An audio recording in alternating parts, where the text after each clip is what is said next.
Welcome to the 2020 Public Health Law Virtual Summit.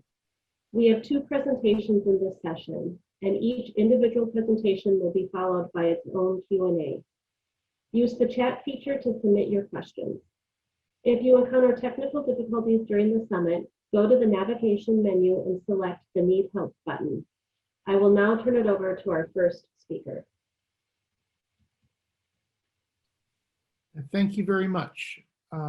Let me share my screen here and get started.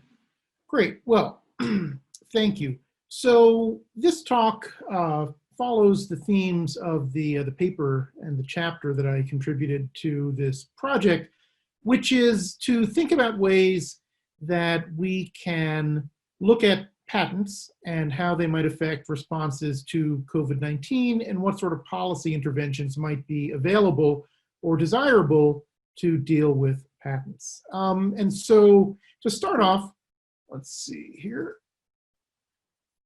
I show the slide of a number of headlines that appeared in various news outlets toward the beginning of the COVID-19 pandemic, February, March, April of this year.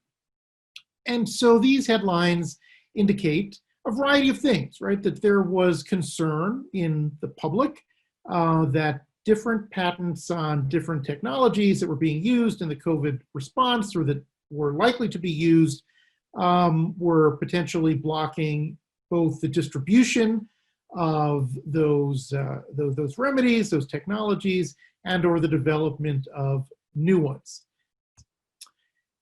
Studies were undertaken relatively quickly to look at the number of patents in different categories. And I realize the writing on this slide is very small, but suffice it to say that researchers, this is a group from Cambridge University, identified a number of patents, hundreds, that related to different categories of technology that would reasonably be expected to be important for the COVID response, from equipment to protective gear to vaccines and therapies across these different categories. Okay, so what do we do about that and why is that important? Intellectual property by its nature is an exclusionary regime, right? It allows the owner of an intellectual property right to exclude others from competing for some period of time. The theory being that during that exclusive period, the owner of the intellectual property can exploit it commercially and enjoy the benefits of that exploitation to the exclusion of others so that it can recoup its development costs and also profit from the development of the intellectual property. This is the classic incentive to innovate. You innovate because we give you, under the law, this financial benefit that you get as a result of getting intellectual property and the innovation. On the flip side, this exclusive right also prevents broad access to whatever the result of the innovation was. And that access can be to the products of the innovation, whether it's equipment, spare parts, vaccines, therapies themselves. It also prevents access to the ability to produce those, right? So on the one hand, access is limited for consumers. On the other hand, the ability to create whatever the technology is limited for competitors. And then the third area where exclusion operates is in the research and development side. Research materials, methods may be less available if they are protected by intellectual property rights, right? So on the one hand, exclusionary IP rights provide a financial incentive to innovate and create IP. On the other hand, it prevents access to the IP that's created. And that's by design. This is how IP works. All right. And we generally talk about this as a trade-off. The stronger intellectual property protection is, the greater are the incentives to create. But on the other hand, then the less the access is to the results. An alternative way to talk about this and frame this debate is in terms of static versus dynamic factors, static factors being those relating to access and availability of resources that exist now, whereas dynamic factors relate to the generation of new resources. So static generally is paired with access and allocation issues. Dynamic factors are paired with innovation and IP development. Okay. All right. So how do we deal with these different levers from a policy standpoint? So intellectual property strength, the strength of the right is one of the policy levers that policymakers have in order to calibrate the innovation incentive. Strength can be measured in terms of a variety of variables: how long it lasts, how many different types of inventions are eligible for protection, how strong enforcement rights are, what the remedies are, and so forth. In addition to pure IP strength, there are subsidies that policymakers can authorize to help promote innovation. These can be on the supplier side, subsidies for IP developers. Things like government subsidies can be granted either before the development is made as an incentive or afterwards, ex post, as a reward for producing it. And then, part of the theory here that we commonly talk about is the increasing innovation increases the size of the pie for everybody, both for the businesses that benefit from these innovations, but also for society as a whole. So this is a dynamic side of that equation and trade-off. On the static access side of the trade-off, the typical way to allocate goods that are protected by rights is through the market and price, right? If you highly value smartphones, then you're willing to pay $1,200 for a new iPhone 11 Pro. And if you don't value it at all, well, you can use, to the extent they still exist, a free version of the telephone, right? Price does allow us to express preferences in the market and does reward technological development for those who value it. But obviously, not all goods can be allocated purely on a price basis. And when we talk about drugs and goods that have a relationship to public health, that's where pure price allocation methods fall down. So we have state interventions that can step in. State interventions can appear on the demand side, right? The state can subsidize the purchase of costly drugs and other health-related items through Medicaid, Medicare, and other programs. It can also intervene on the supply side, right? Increase the supply of those through mechanisms like compulsory licensing, march-in government use, and then exceptions and limitations to the IP rights themselves. In the paper, I do talk more about things like march-in rights, government use rights, but won't really go into those in terribly much detail here. Suffice to say that the government does have in every country a number of tools that it can use from a policy standpoint to reduce the strength of the IP exclusivity that's granted for certain of these products. Okay, so we do have this trade-off between static and dynamic effects. People have written about these for a long time. Judge Easterbrook, former law professor in the Seventh Circuit Court of Appeals, has thought about this quite a bit. He and researchers have thought about what the trade-offs are in terms of economics, of granting greater access rights, in terms of the loss that you'll have in a dynamic aspect of innovation. And basically, if you use present value formulas and whatnot, you will come to the conclusion that even granting small access benefits today, if they're not otherwise offset, will create large dynamic losses, something that is in the end not good for the economy or for the market or for society. So how do we deal with this? Well, simply put, as you increase IP policy strength, you increase those innovation incentives, you decrease access. If you want to ensure minimum access levels, you can achieve those through subsidies. You know, I won't go into these charts in any level of detail, but suffice it to say that there is a trade-off. The green level, the green one being innovation, the red line being access. As you see, as one goes up, the other goes down, and to the extent that you want to ensure some sort of minimum level of access, as we do in health, public health situations, the state generally needs to step in with some sort of subsidy, either on the supply or the demand side.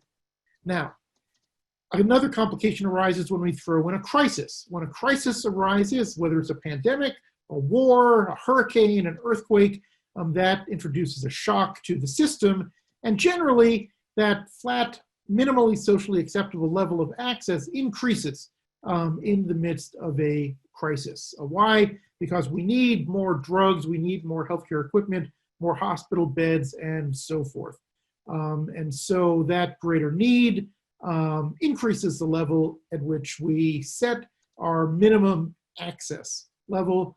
When that minimum access level is increased, we can address it in two ways. We can drastically reduce IP strength, open up IP so that, for example, we allow lots of competitors to jump in and create whatever the protected product is to meet supply, or pay significant access subsidies for everybody who needs it. And if we care about dynamic innovation, we will have to pay some sort of subsidy to equalize that. The bottom line is that in all of these cases, more effort, more expenditure is required in time of crisis than under ordinary circumstances, which is kind of an intuitive conclusion, but which you can see from like these graphs if you're inclined in that direction. The dashed blue line running through the middle is sort of what we would consider the crisis level of minimum access, and you'll see the subsidy that you need to reach that is going to be bigger unless you reduce IP policy strength quite a lot. All right.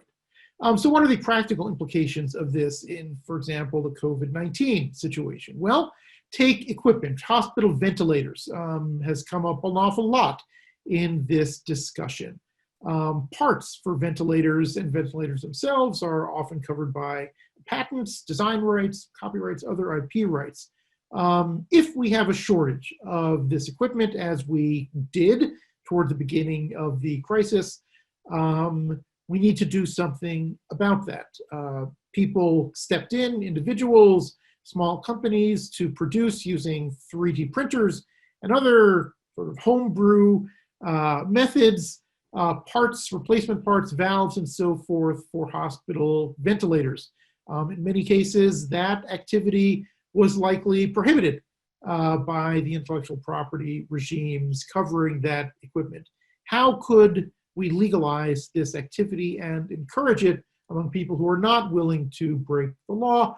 Well, on the access side, the state could impose compulsory license regimes for the manufacture of those replacement parts. And I'm using compulsory license as a shorthand at this point for a number of different legal mechanisms that exist. We can talk about in more detail at the Q&A if you like. But to offset those mechanisms, you don't want to disregard the innovation side of the equation, the dynamic side. And so to do that, what you will want to do, what a policymaker would want to do, is make sure that some compensation is returned to the rights holder, either by requiring the infringer, these people who have made the parts, to pay something, some reasonable royalty. That may or may not be possible if it's just volunteer engineers in their garage 3D printing replacement parts as volunteers for hospitals. Probably not going to happen. If that's the case, then the state can step in and cover those additional parts, that infringement, in its capacity as a purchaser of the equipment or as a procurer of the equipment in a state of emergency. The state can also provide tax benefits and a variety of other benefits post hoc to the holders of the rights. So that's an example that involves equipment. There are other examples that involve more the biotech, biopharma side of things.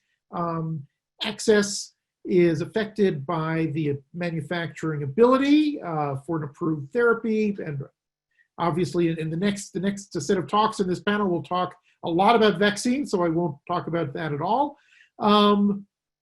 Access can also be increased on this side of the equation through procurement subsidies. Again, either subsidies through CMS or through other governmental programs, as we've been hearing about quite a bit lately, for testing, possibly vaccination, and possibly even therapies. How do we offset those costs to innovators? Well, we can buy out their rights up front through prizes or grants that are conditioned on making the results of whatever the innovation is broadly available in some way. These types of buyouts have occurred for a couple of centuries in different areas, and they have worked. We can also impose royalty type obligations, as we discussed in the equipment context, as well as tax benefits and other sort of post hoc benefits that can offset some of the loss to IP rights holders. And then the final concept that I'll introduce here is what the implications of these possible approaches are for private ordering, right? The shadow or the prospect of state intervention often does motivate private ordering solutions, even in times of crisis. And so if you recall, back in March, a couple of ventilator manufacturers, Medtronic, Smiths, did publicly pledge that they would not enforce their IP rights against those who were making replacement parts for their equipment that was installed in hospitals. In fact, Medtronic even went so far as to make its design files available for a certain type of ventilator. In effect, getting out in front of any state intervention. AbbVie, the pharmaceutical company that owns patent rights to the HIV therapy Kaletra, when faced with a compulsory licensing order in Israel, preempted or tried to preempt further compulsory licensing orders in other countries with respect to that drug by pledging that it would be made available broadly without charge for COVID applications. Now, there are some debates about how many patents were still enforced on that particular drug, but that's sort of a separate question. Those are individual company efforts in this area.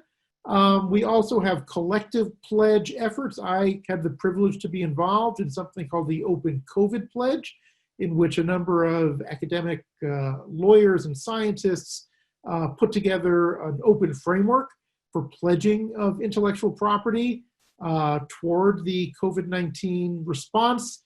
A similar effort was undertaken in Japan.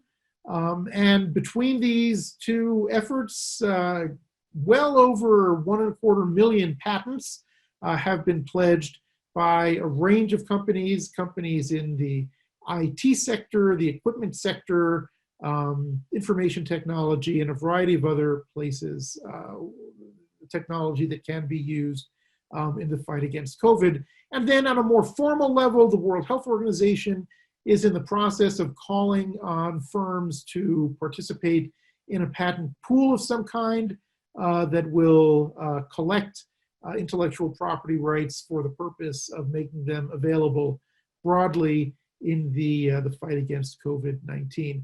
Like, some of these efforts are still in the early stages because, as we know and as we'll hear throughout the rest of the panel, we don't yet have an effective vaccine, and certainly not a therapeutic directed to COVID-19. So this, although it's 6+ months since the pandemic really reared its head in the United States, there is still early days in terms of how intellectual property policy can play a role in the COVID-19 response. And I think that more or less brings me to my last slide and to the end of this, really just to review and say that, you know, these alternate sides of the coin, modulating IP strength, subsidies, other mechanisms that we talked about, they're part of the same policy toolkit. They shouldn't be viewed independently. Those calling for increased access to medicines, to equipment, should also consider the flip side, the innovation side, and those who are calling for simply strengthening IP rights should think about the access side as well. And that's what I have to say, and I'm happy to take any questions. Thank you for that. Now we'll move into the Q&A portion of this. If you have any questions, please enter them in the chat buttons. As we wait for the first question to come in, Patty, do you have any comments on the presentation or questions you'd like to make? Sure. Thank you so much, George. That was really informative and interesting. You briefly mentioned margin rights and things of those nature and mentioned that you discussed them in the paper, but I was wondering if you could just take a couple of minutes to talk a little bit more about what kind of role you think government interventions like margin rights or things should or should not have in the COVID context. Sure, thanks so much for that, Patty.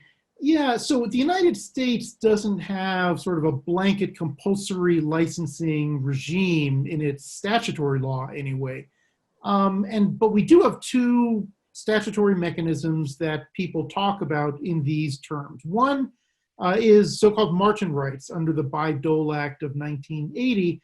Margin rights basically are the right of a government agency to authorize others to operate under intellectual property rights, patent rights specifically, when the government has funded the original research that led to a patent. So the National Institutes of Health, for example, they fund $30+ billion of research every year in the United States. A lot of biomedical developments come out of things that were originally funded by NIH, and there are actually debates right now going on about the extent to which remdesivir and other drugs and therapies might actually have some of those government rights attached to them. One of the things about margin rights that everybody should know is that in the 40 years since the Bayh-Dole Act was passed, the US government has never actually exercised them, although there have been petitions that it do so. But especially today, there is increasing pressure on some of the agencies, NIH in particular, to seriously consider exercising margin rights with respect to especially drug candidates that may have arisen from federally funded research. The second compulsory type mechanism we have in the US is called Section 1498, and that very unintuitive name really just relates to government use. Like, because the federal government is the power that issues patents, you can't sue the federal government in its own courts for patent infringement, right? It has sovereign immunity. The federal government waives that sovereign immunity under Section 1498, only though to the extent that if the government or its contractors infringe your patents, you can sue it in the US Court of Claims for money royalties, for a reasonable royalty. You cannot get an injunction to stop the government from using your patented technology. And that applies to the government and its contractors. So this provision has been used frequently in sort of the military equipment world, avionics, and so forth. It has in the past been used with respect to medications, especially medications that are needed for troops. And so the Military Health Service in the 60s and the 70s was quite active in issuing orders that certain patented medications could be used for military purposes under this compensation scheme. That hasn't happened for a long time, and it certainly hasn't happened in the civilian context. It was threatened in 2001 with the anthrax scare, but that never really came to fruition. But that is a second way that we could open up access to some of these products using semi-compulsory licensing methods that we already have in the US. Thank you. Can you talk about how open COVID patents have been actually used? Do you know who is taking advantage of this opportunity? So this is the difficulty of these types of programs, because there's not a reporting requirement. But, you know, so there are two things, right? You can have people going out, looking at the Open COVID website, finding something they want to do, and then utilizing it, right? That's one thing, and that is very hard to track. And unfortunately, though we're working on it, we don't have good statistics about this yet. The other thing that it does, though, is it provides a broad freedom to operate. You won't be sued, right? It in general creates a more open environment in which people operating in the field have less fear of patent litigation. You know, with like 1.25 million patents, nobody, you know, can assess what they all cover and what they all do. Nevertheless, if you are creating an app for contact tracing or emergency services routing or food delivery routing, you know, during the COVID crisis, social distancing mechanisms, and these are all things that there is explicit IP that's been pledged, you know, covers, mobile testing, you know, pop-up testing stations, and so forth.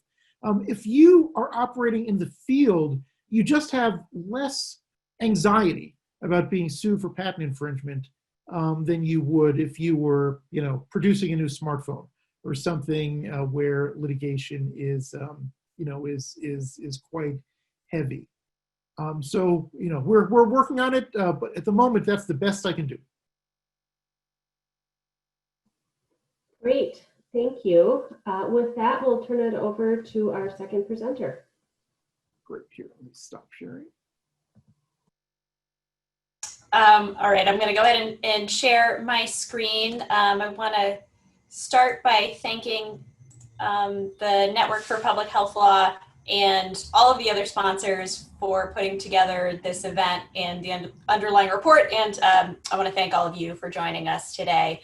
I'm really delighted and honored to be, you know, here with all of you. My name is Patty Zetler. As you can see in my little Zoom window, I'm an associate professor of law at the Ohio State University Moritz College of Law and a faculty member of Ohio State's Drug Enforcement and Policy Center and its Comprehensive Cancer Center. I'll be speaking about my chapter with my collaborators and Ohio State colleagues, Micah Berman and Efthimi Parasides, and our piece covers access to and development of COVID-19 drugs and vaccines. So I'm going to talk for about 15 or 20 minutes, and then I'd really love to hear your questions. I think as Anna mentioned at the beginning, please feel free to enter them in the chat. Feel free to chat them away as I'm talking, and then we'll get to them at the end. So I'm going to first talk generally about emergency use authorizations, or EUAs, and how to understand them as compared with sort of regular FDA approvals. And I'm going to argue that we should understand EUAs to be one kind of pre-approval access, just as we understand things like expanded access to be pre-approval access.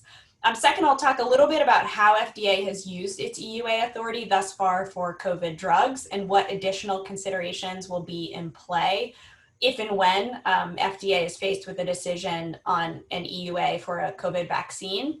And then third, I'll highlight some of the recommendations that my co-authors and I offer for the federal government in our chapter. And I'm going to focus on the federal government and obviously a lot on FDA, but we talk a little bit about state governments in the chapter as well. And so I'm happy to answer questions about the state's roles in the Q&A. So As many of us know, right, new drugs and vaccines generally cannot be sold in the United States until and unless FDA approves the product. To obtain FDA approval, a drug or vaccine must be shown to be safe and effective for its intended use. The actual standard for vaccines and other biological products under US law is safe, pure, and potent, but FDA interprets this to mean safe and effective, with effectiveness demonstrated by what's known as substantial evidence. How do companies generate this substantial evidence of drug and vaccine effectiveness? They have to generate a significant amount of information, typically starting with preclinical testing and then moving on, if scientifically worthwhile and ethically permissible, to clinical trials in humans.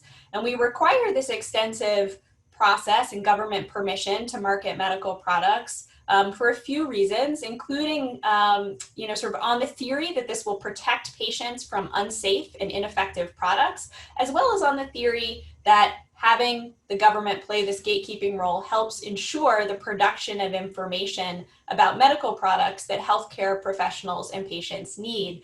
To paraphrase a former FDA commissioner, Dr. Margaret Hamburg, it's not innovation if it doesn't work, right? But developing this information about products, benefits, and risks takes a long time. There's sort of no getting around that. And in the face of this delay, patients who face serious or terminal conditions are sometimes willing to forgo the greater certainty that comes with extensive testing and may push for earlier access to specific medical products. This slide shows you some pictures and headlines from some of the more high-profile controversies in this area in the US over the last 50 or so years. In the 1970s, cancer patients sued the FDA for access to an unapproved drug called Laetrile, arguing, among other things, that the statutory requirement for FDA approval should not apply to drugs for terminal conditions. In the 1980s, before there were approved treatments for HIV and AIDS, there were protests outside of FDA's headquarters, and advocates lobbied for quicker access to drugs and quicker approvals. In the mid-2000s, a patient advocacy group called the Abigail Alliance sued FDA, arguing that terminally ill conditions have a constitutional right to access drugs before they are approved. And finally, today, we've seen this issue pop up again with states in the last 6 years enacting so-called right to try laws. And then in May 2018, President Trump signing into law a federal right to try act to allow certain patients to access certain unapproved drugs for treatment use outside of clinical trials without FDA's okay. And I mentioned this history to sort of make clear that questions about how best to balance the need for evidence of safety and effectiveness against patients' understandable desire for and need for early access are not new, and they may be more urgent for us right now during our pandemic, but they're not necessarily unique to the COVID-19 pandemic either. These kinds of controversies have cropped up for a long time, and I think in part that's because the question of how to strike the right balance can be quite difficult. And indeed, recognizing the tension between access and evidence, FDA has permitted some form of pre-approval access since at least the 1970s in various ways, and has had formal rules allowing such access in its regulations since the 1980s. And in the US, in normal non-pandemic times, when we're talking about pre-approval access, we're typically talking about expanded access through the process outlined in FDA's regulations, or right to try through the new federal right to try pathway created in 2018. In times of public health emergency, however, there's an additional mechanism of pre-approval access available in the US known as emergency use authorization, or EUA, as I said at the beginning of the talk. US Congress added the EUA mechanism to federal law in 2004, and the provision in FDA statute permits FDA to issue EUAs when the Secretary of the Department of Health and Human Services determines that there's a public health emergency or threat and that EUAs are appropriate, and various other criteria must be met as well. These include that the manufacturer show that it is reasonable to believe that the product may be effective for the relevant condition. And that's a bar that's decidedly lower than that substantial evidence of effectiveness standard that is required for kind of standard FDA approval. And this lower standard is precisely why I think we need to understand EUAs as pre-approval access, right? Products issued EUAs are not necessarily equivalent to products that have gone through the traditional approval process. There are protections built into FDA statutory authority to issue EUAs, recognizing that the standard for an EUA is lower. These include that FDA can restrict how products that are issued EUAs are used. So for example, FDA can restrict the EUA to cover the product only when administered to certain patient populations, or require certain information collection after the EUA is issued, those kinds of things. EUAs only last as long as the public health emergency, so they're not permanent. And FDA can revoke or revise EUAs at any time if needed for public health or safety. So, I think it's important to recognize that, especially right now in a global public health emergency like the COVID-19 pandemic, FDA is faced with an undeniably difficult task. On the one hand, developing rigorous evidence of product safety and effectiveness is no less important. It's equally, if not more important than it always is. We really need to know what works and what doesn't for COVID-19. And generating this evidence will take time. And if we allow pre-approval access of any kind, whether expanded access or through an EUA, that may slow enrollment in clinical trials and may slow the development of that evidence of safety and effectiveness that we need. On the other hand, right, there's an urgent need to move as quickly as possible. The addition of the EUA mechanism to FDA's statute arguably reflects a decision that FDA ought to have flexibility to lower standards of safety and effectiveness in times of public health emergency to speed access to promising but unproven products. So FDA is likely to face tremendous pressure, whether from the White House or industry or patients or other stakeholders, to use that flexibility. And regulators like FDA have to balance sometimes competing societal interests and operate in these political realities. And we've already seen some of these challenges play out with the EUAs that FDA has issued for COVID-19 drugs so far. So the now revoked EUAs for hydroxychloroquine and chloroquine for COVID-19 provide an example that we discuss in our paper. Those EUAs were ultimately revoked. That they were revoked is not really in and of itself troubling, right? Because the EUA mechanism is designed to permit FDA to authorize products with less evidence than is required for approvals, we should expect that FDA will make what ultimately turn out to be mistakes, right? That FDA will authorize some products through EUAs that ultimately prove not to meet the criteria for an EUA or ultimately prove unsafe or ineffective. But FDA's original decision to issue the authorizations were based on really limited data of effectiveness from two small studies, including one that was later discredited. And FDA issued those EUAs only 9 days after the president publicly touted the drug's potential for COVID-19, and concerns about political interference were raised at the time. And we saw a number of similar concerns play out in August when FDA issued an EUA for convalescent plasma for COVID-19. This happened after we finished writing, after the report came out, so it's not discussed in the underlying article, but among other things, again, concerns about political interference were raised with the EUA for convalescent plasma, as well as concerns about FDA overstating and misstating the data supporting the use of convalescent plasma for COVID, and concerns that the EUA would stymie efforts to conduct rigorous trials to really understand what convalescent plasma can and can't do for COVID patients, particularly because tens of thousands of patients had already received the product through expanded access. So these kinds of concerns about whether EUAs are a sufficiently high standard, and these kinds of concerns about the potential for political interference are perhaps only heightened when we're talking about vaccine candidates rather than potential COVID-19 drugs. Among other reasons, a drug that is issued in EUA is typically administered to a sick person with no treatment options, whereas a vaccine could be administered to a healthy person.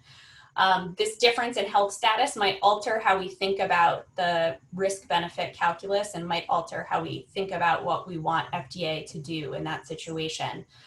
A COVID-19 vaccine also could be used really quite widely across the population in all kinds of different subpopulations of different ages with different comorbidities and things like that. And any COVID-19 vaccine will be introduced against the background of existing vaccine hesitancy, and creating and maintaining public trust in FDA decision-making will be more difficult, if not impossible, if we lack robust data and if we lack sort of clear and accurate communication about what data there actually are, and if we lack transparency around decision-making. For all of these reasons, I think developing rigorous evidence of safety and effectiveness before distributing COVID-19 vaccines is particularly critical.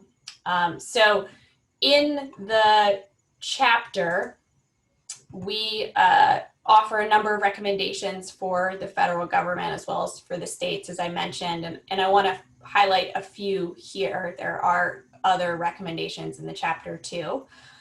First, as a general matter, we recommend that FDA and others in the federal government clearly communicate and reiterate that EUAs are not approvals, that the standard for issuing an EUA does not include a determination that the product has been shown to be safe or effective, and that government officials clearly communicate what's known and not known about a particular product that might be issued an EUA. We also suggest that for all decisions that FDA makes about potential COVID-19 countermeasures, that the agency be as proactively transparent as the law permits it to be. We think such transparency can help the public understand what is known about the safety and effectiveness of potential COVID-19 countermeasures, as well as help encourage public trust in the agency, in its decision-making, and in its processes. We sort of, as a general matter, we also recommend that, as always, FDA should make decisions about which products to authorize or approve for COVID-19 based on the best available public health and scientific evidence. But given the politicized, that's always true. Given the politicized nature of the pandemic, we also recommend that Congress and FDA think about whether there are specific mechanisms that could be put in place to help protect decision-making during pandemics, such as potentially requiring FDA to proactively release as much information, proactively release information about the bases for its EUA decisions at the time they're made, and considering making FDA a standalone agency outside of HHS. We also offer some recommendations specific to the EUA mechanism itself. One is that we argue FDA should issue EUAs judiciously, considering not just the criteria that are listed in the statute, but also whether a specific EUA would serve the public health more generally.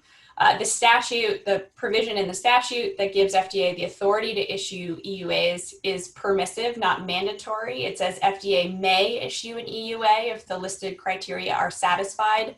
And we think that means the agency retains the flexibility to determine that an EUA is not appropriate for the public health, even if all criteria in the statute are met. That could be, for example, because issuing the EUA is going to tank all efforts to study the product that is the subject of the EUA, or maybe if we're talking about vaccines, maybe other potential vaccine candidates, right? So those are the kinds of considerations that we think could come into play. We suggest that FDA consider routinely requiring patient registries for products issued EUAs to help collect information about patient outcomes, but also collect information about which patients get access, which might help uncover disparities in access to products that are issued EUAs. We encourage the agency to actively and routinely review EUAs, revoking them or revising them as needed. I think we should, in many ways, applaud the agency for revoking the hydroxychloroquine and chloroquine EUAs. but I think it would be helpful for the agency to be transparent about how it plans to review and the timing for how it plans to review the EUAs it's issued, and sort of what the basis for its plans of review of those existing EUAs, what it's basing its plan on. And finally, given the discretion that the agency has under the law, we suggest that FDA should decline to authorize EUAs for COVID-19 vaccines. I recognize that as a practical matter, today, it seems that an EUA is likely to be considered. So insofar as FDA does consider an EUA for a COVID-19 vaccine, we argue that EUA should be quite limited, limited in scope to only patients, or I guess not patients, but individuals who are at high risk for death or other serious adverse outcomes if they contract COVID. And there are a number of reasons for this, for our recommendation that FDA be particularly cautious with respect to COVID-19 vaccines. But one is that I think we all share the goal of finding a safe and effective vaccine for COVID, and widespread use under an EUA could delay or completely derail efforts to study not only the vaccine candidate issued the EUA, but also other promising vaccine candidates, perhaps preventing us from ever finding something that works. So those are the recommendations I wanted to highlight. I'm happy to answer questions about what I just said, or whatever else might be on your mind. So thank you for your time, and I'm looking forward to your questions. Thank you. The first question has come in. Can a workplace like a hospital require all employees as a requirement of the job to take this new vaccine under an EUA? So I know that Micah joined us. I'm not sure if Femi, my other co-author, joined, but my understanding is no, the vaccines issued EUAs might be mandatory for military personnel, but the government could not mandate, that's my understanding, the government could not mandate non-military sort of civilians to take a vaccine issued in EUA. Whether a workplace could say, a private workplace could say, you must take a vaccine issued in EUA to continue your job is, I think, probably a question of labor law, and I don't know the answer. I don't know if Micah has thoughts to offer or not. It's an excellent question, but I'd just be speculating too. I have not thought that one through either.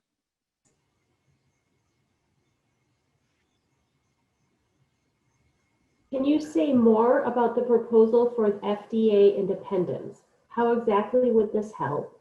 Would you see the FDA becoming a semi-independent agency like the FTC or Federal Reserve? Aren't those agencies also subject to political pressures? Yeah, that's another great question. I think this is how we wrote it as well, but I was sort of carefully suggesting a standalone agency, just going so far as to suggest that FDA not be under the umbrella of HHS. I completely agree that that's not a perfect solution when we're thinking about kind of inappropriate political interference with FDA decision making. The FDA commissioner is a political appointee themselves, and so there's always sort of, given our kind of current thinking about the structure of the agency, there's always a political appointee at the top, whether it's the Secretary of the Department of Health and Human Services or the FDA commissioner. I believe it was 2 years ago, about 7 or 8 former FDA commissioners wrote a white paper recommending that FDA become a standalone agency. I don't have a strong view as to whether it would be sort of a semi-independent agency like FTC or the Federal Reserve, or just outside of HHS. And again, I don't think that's a perfect or complete solution, but I do think it would be helpful to take FDA outside of HHS in terms of political interference. One reason is sort of the legal wrinkle that the law actually gives the Secretary of Health and Human Services the power to make decisions about products that power is delegated to FDA. And as a sort of matter of norms, the FDA decisions on authorizing products have rarely been overruled, but there is still sort of two levels of political decision-making in these kinds of situations. Great, thank you. High-risk populations tend to be disadvantaged populations who have been abused in medical experiments before.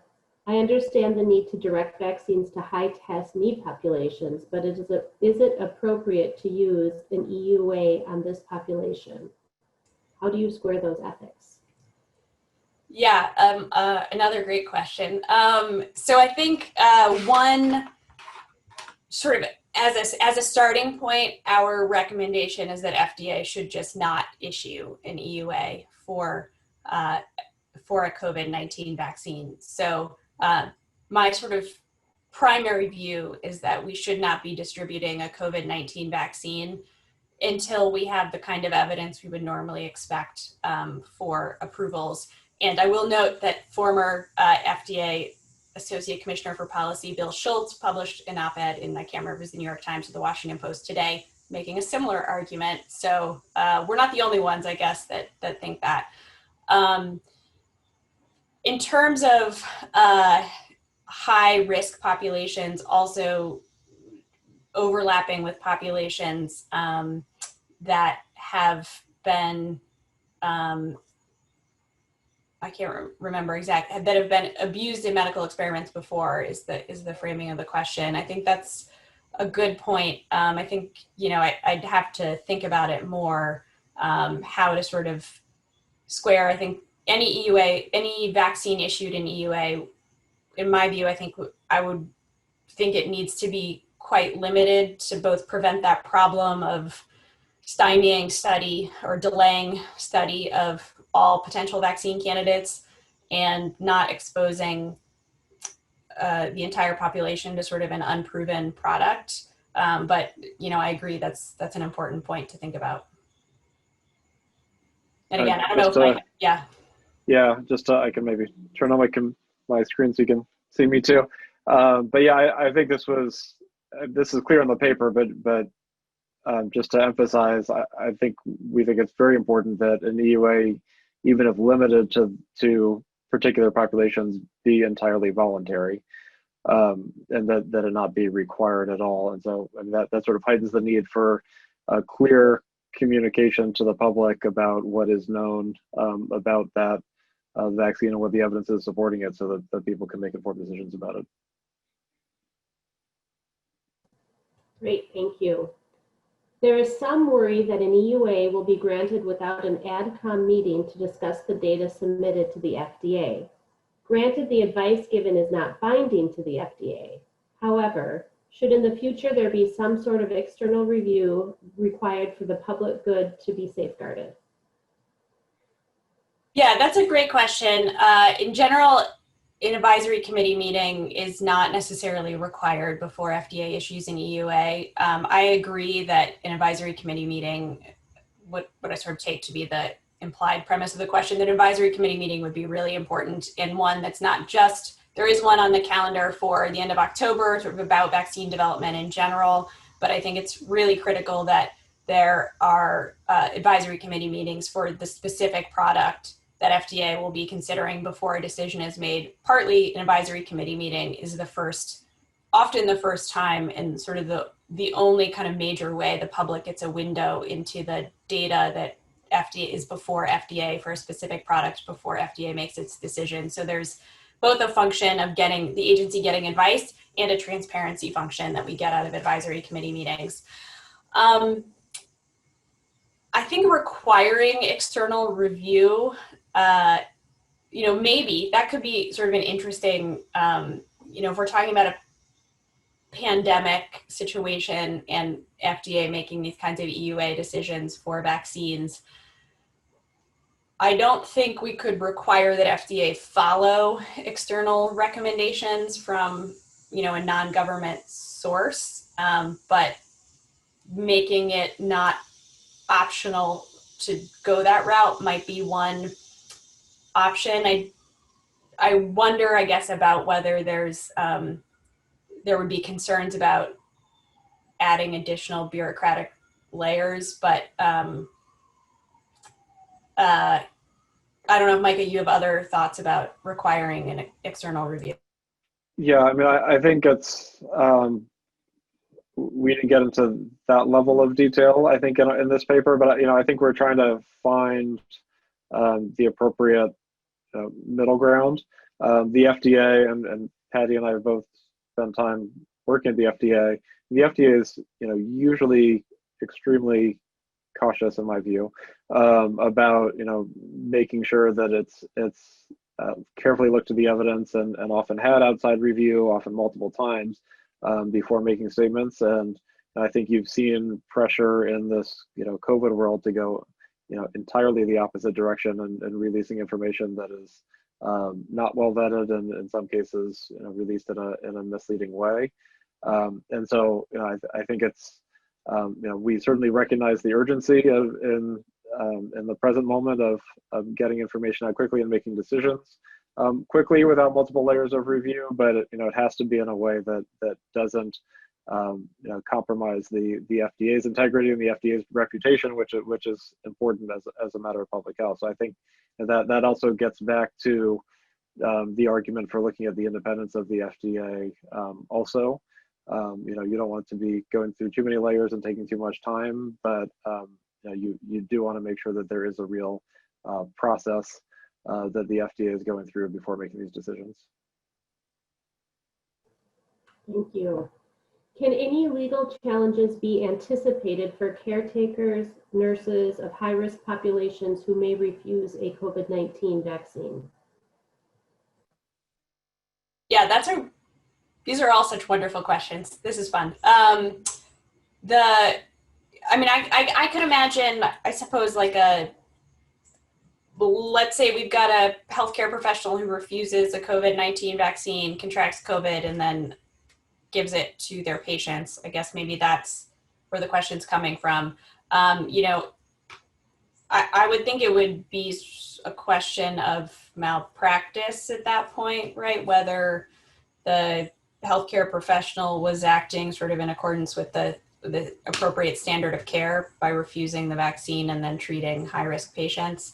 But there are so many ways that we could imagine preventing transmission of COVID-19 within the healthcare setting, assuming adequate PPE, that I'm not sure that's going to, maybe I'm wrong, but I'm not sure that will be a huge area of legal action. Micah, do you have other thoughts? Yeah, I'm still thinking about the first question, which was a really good one about whether a workplace could actually require the vaccine. And I think it gets back to the original point we were making about emphasizing that this is really pre-approval access and not an approved drug. And in that context, I think it would be it's shaky kind of under any circumstances to require someone to take a vaccine or a pharmaceutical that hasn't actually been proven to be safe and effective.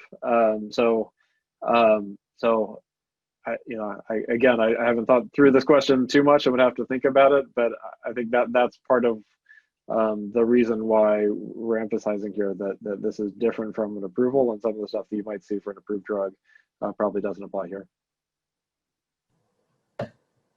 Thank you. That concludes today's session. Please press the button underneath the video feed in Pathable to take the evaluation.